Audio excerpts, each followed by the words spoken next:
Você sabia que a conquista de Jericó foi um dos eventos mais improváveis da história bíblica?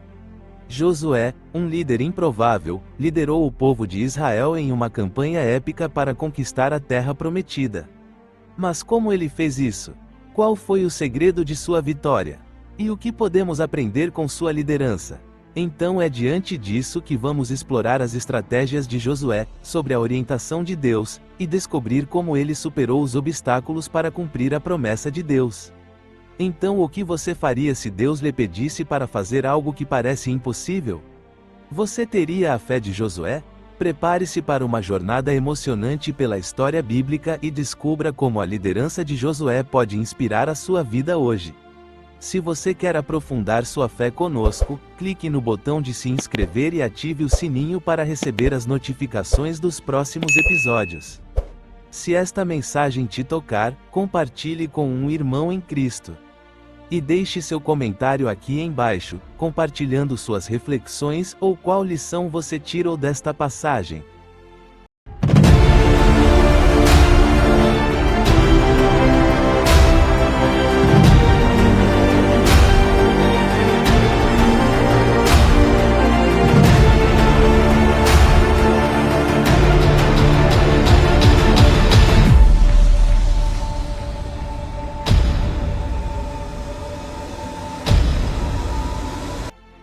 A entrada na Terra Prometida, coragem e conquista sob a liderança de Josué.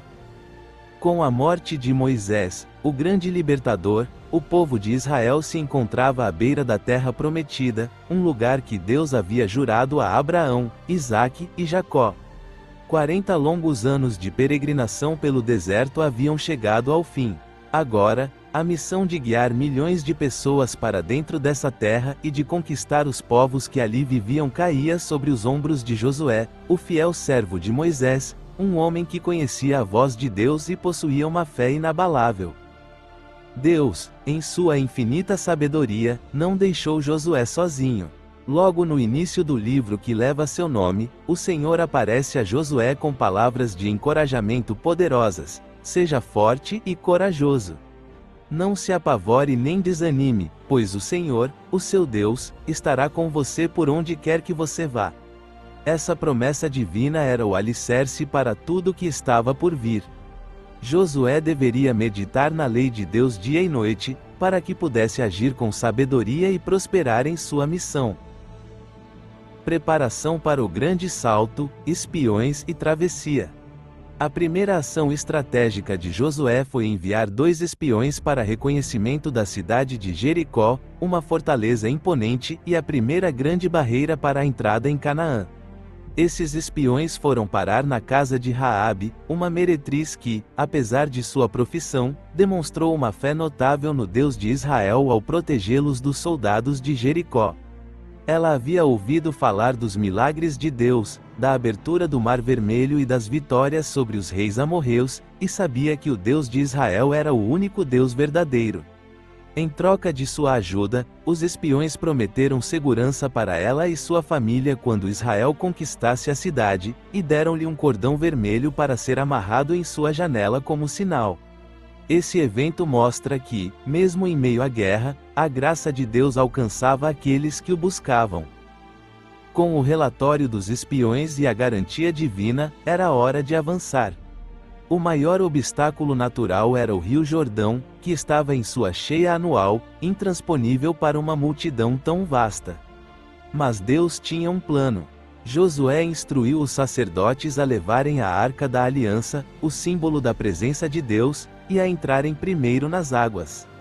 No exato momento em que os pés dos sacerdotes tocaram a água, o rio se dividiu. As águas que vinham de cima pararam e se amontoaram como um muro, enquanto as que desciam para o mar salgado escoaram completamente. O povo atravessou o Jordão a seco, bem diante dos olhos de seus inimigos, que observavam aterrorizados.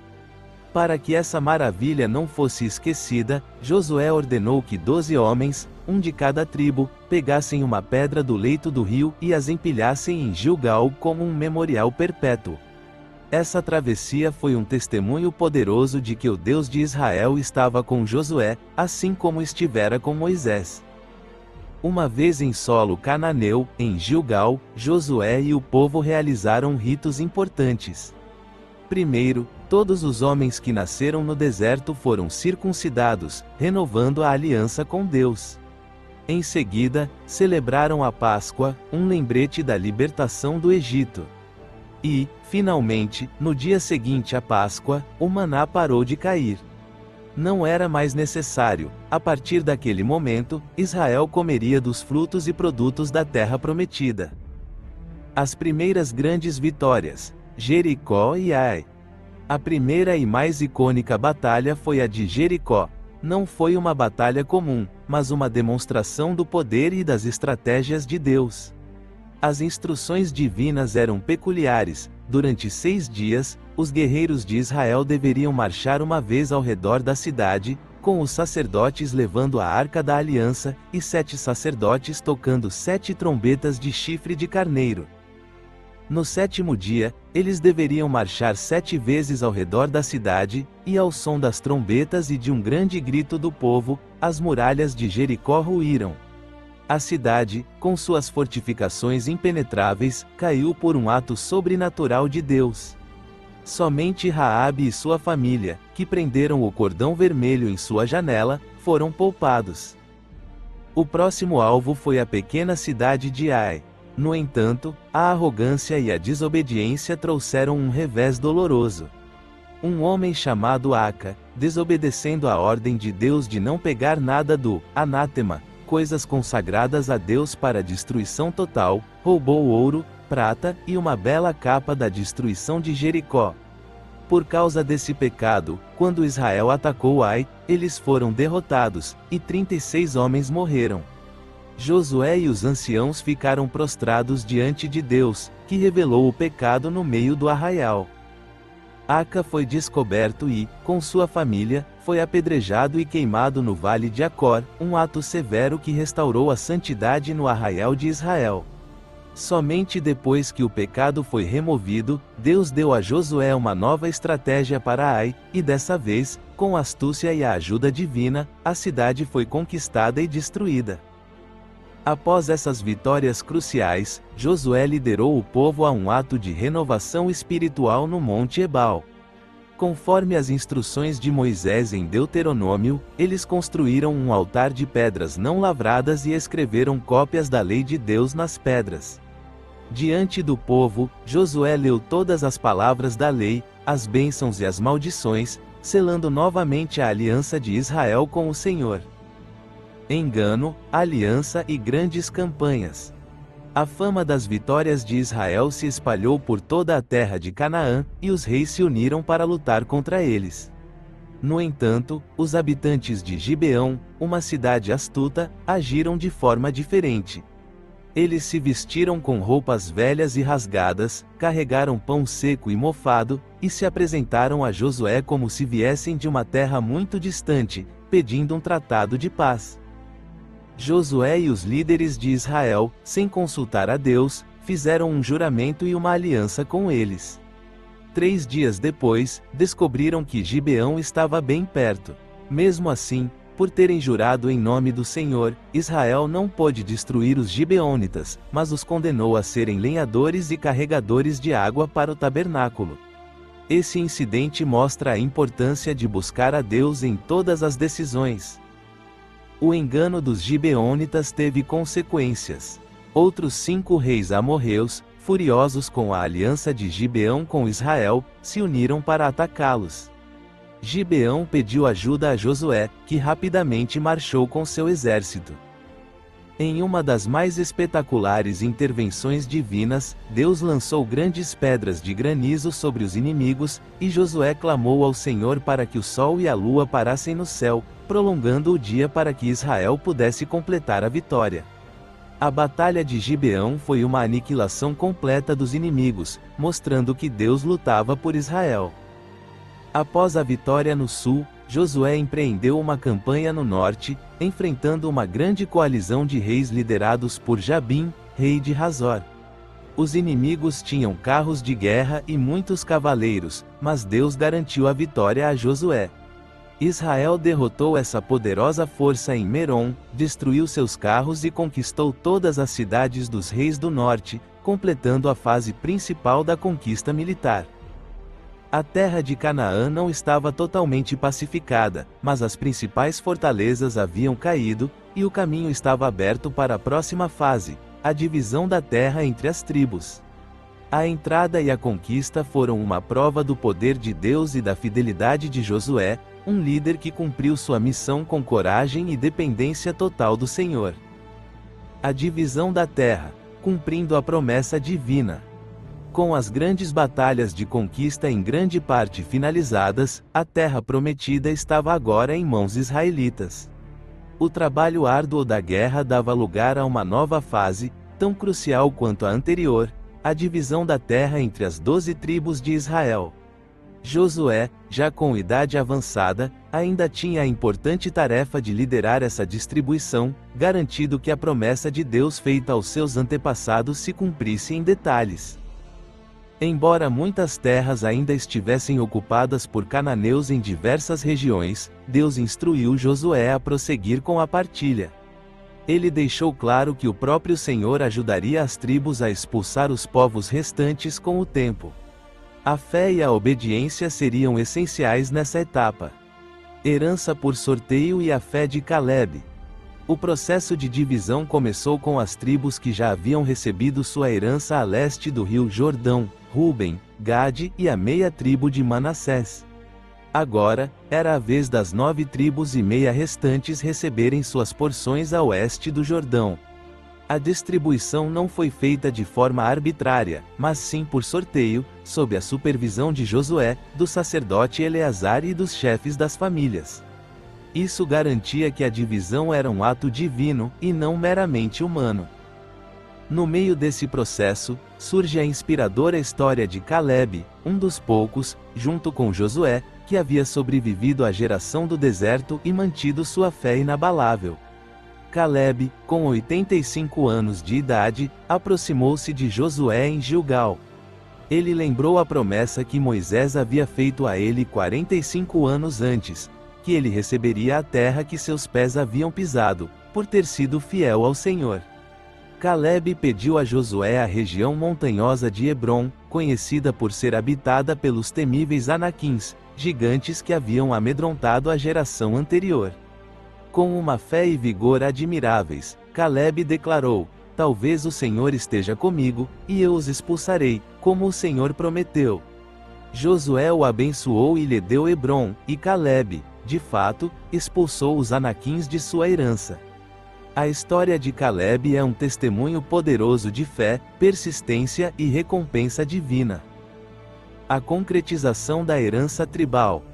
Após as primeiras distribuições, as tribos restantes enviaram representantes para fazer um levantamento detalhado da terra. Eles dividiram o território em 7 partes, e esses mapas foram apresentados a Josué em Siló. Em seguida, Josué lançou as sortes diante do Senhor para determinar a porção de cada uma das 7 tribos que ainda não tinham sua herança. Os limites de cada tribo foram meticulosamente descritos, com suas cidades e vilas, garantindo que cada família de Israel tivesse sua parte na terra prometida. A tribo de Judá recebeu a maior parte no sul, uma região que incluía cidades importantes como Jerusalém, embora a parte jebuseia ainda estivesse por conquistar, e Hebrom. Os filhos de José, Efraim e Manassés, receberam terras férteis no centro-norte de Canaã. As outras tribos, Benjamim, Simeão, Zebulon, Isacar, Azer, Naftali e Dan também receberam suas porções designadas, espalhando-se por toda a terra. Cidades de refúgio e a herança dos levitas. Além da divisão geral das terras, Josué e os líderes estabeleceram outras designações cruciais. Cidades de refúgio. 6 cidades específicas foram separadas, 3 a leste do Jordão e 3 a oeste, para servir como cidades de refúgio. Essas cidades eram um lugar de proteção para qualquer pessoa que, de forma não intencional, matasse alguém. O homicida podia fugir para uma dessas cidades e permanecer lá até ser julgado pela comunidade, evitando a vingança do parente mais próximo da vítima.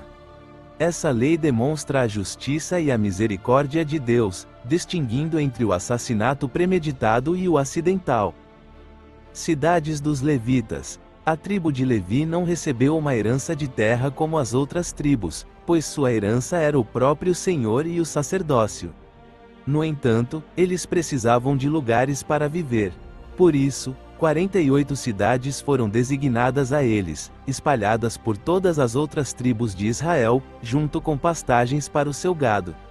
Isso garantia que os levitas, responsáveis pelo ensino da lei e pelo serviço no tabernáculo, e futuramente no templo, estivessem presentes em todo o território, servindo como instrutores espirituais para o povo. Ao final da divisão, o livro de Josué afirma que, assim o Senhor deu a Israel toda a terra que havia prometido sob juramento aos seus antepassados. Nenhuma das promessas que o Senhor fizera à casa de Israel falhou, todas se cumpriram. A fase da divisão da terra não foi apenas um ato administrativo, mas um testemunho poderoso da fidelidade de Deus em cumprir suas promessas, mesmo diante de desafios e da infidelidade humana. A posse da terra era o cumprimento da aliança, a materialização da esperança de gerações. Discursos finais e a despedida de Josué, um legado de fidelidade. A terra prometida estava dividida, e o povo de Israel, em sua maioria, estabelecido em suas respectivas heranças. Após a conclusão das principais conquistas e da divisão da terra, Josué convocou as tribos de Ruben, Gade e a meia tribo de Manassés. Essas tribos haviam cumprido sua promessa de ajudar seus irmãos na conquista da terra a oeste do Jordão antes de retornarem para suas próprias heranças, dadas por Moisés a leste do rio. Josué as abençoou e as despediu, encorajando-as a serem fiéis a Deus e a guardarem seus mandamentos. No entanto, no caminho de volta para casa, essas tribos construíram um grande altar perto do Jordão. Isso causou um enorme mal-entendido e quase levou a uma guerra civil. As outras tribos de Israel, que viviam a oeste do Jordão, presumiram que o altar era um sinal de idolatria ou de se separarem da adoração ao Senhor em Siló. Em vez de atacar imediatamente, eles enviaram uma delegação, liderada por Finéias, o sumo sacerdote, para confrontar as tribos transjordânicas. Felizmente, o mal-entendido foi esclarecido. O altar não era para sacrifícios, mas sim um testemunho para as futuras gerações de que as tribos a leste do Jordão também faziam parte do povo de Deus e tinham direito à sua herança. A crise foi evitada, e a unidade de Israel foi preservada. Os últimos conselhos e a renovação da aliança. Com a velhice avançando, Josué sabia que seu tempo estava chegando ao fim. Ele convocou todos os líderes de Israel, anciãos, chefes, juízes e oficiais, para dar-lhes suas últimas exortações. Seus discursos são um eco das palavras de Moisés em Deuteronômio, enfatizando a fidelidade a Deus. Josué relembra o povo de todas as vitórias que Deus havia concedido e os adverte severamente contra a desobediência e a mistura com os povos pagãos remanescentes em Canaã. Ele os instruía a não se casarem com eles, a não servirem a seus deuses e a não se desviarem do Senhor. Josué deixa claro que, se o povo abandonasse a Deus, as mesmas bênçãos se transformariam em maldições, e eles seriam destruídos da boa terra que o Senhor lhes havia dado.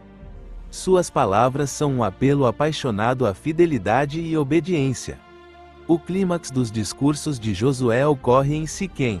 Ele reúne todo o Israel e faz um retrospecto da história de Deus com seu povo, desde Abraão, passando por Moisés e as pragas do Egito, a travessia do Mar Vermelho, a jornada no deserto e as conquistas em Canaã. Josué então faz um desafio direto e famoso ao povo: agora, pois, temei ao Senhor e servi-o com integridade e fidelidade. Lançai fora os deuses a que vossos pais serviram da além do Eufrates e no Egito, e servi ao Senhor.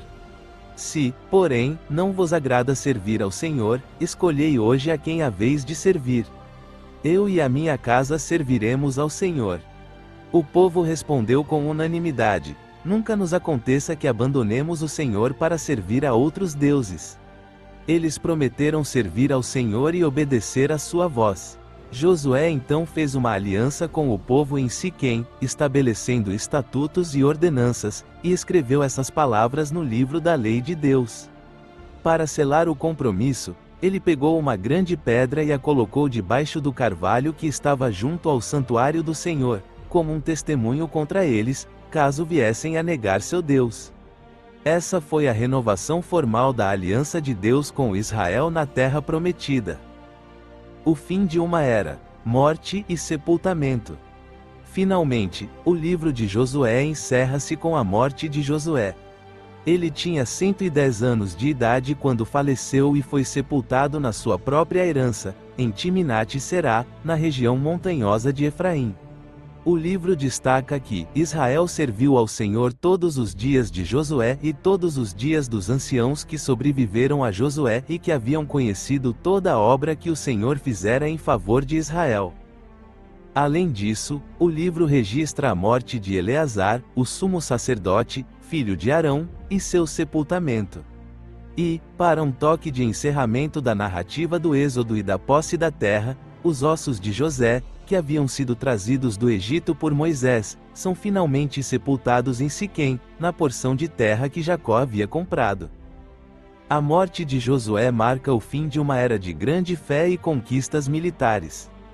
Ele foi um líder que, como Moisés, guiou o povo de Deus com coragem, obediência e uma profunda dependência do Senhor, cumprindo a promessa de dar a Israel uma terra para chamar de sua. O desafio agora, para as futuras gerações, seria manter a fidelidade que Josué tão veementemente lhes exortou.